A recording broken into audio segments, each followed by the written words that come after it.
Stopover kami ng mga 3 oras. Tapos nito, pupunta na kami ng Mali, Maldives. HIS Productions.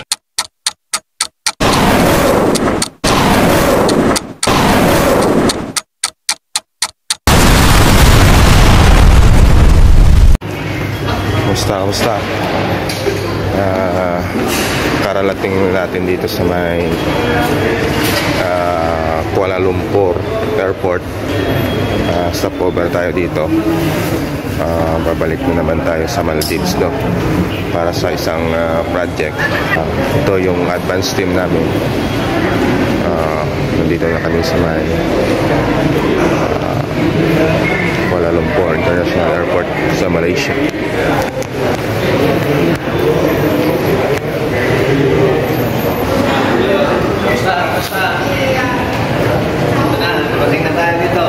Hintay lang kami ng mga ilang oras. Welcome. Paano ka nakakulit ng wifi? Wala pa. Stopover kami ng mga 3 oras.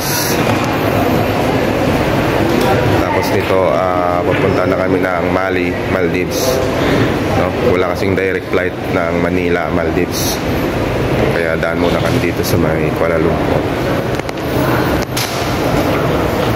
Di ba rin naman ng report? No, hindi.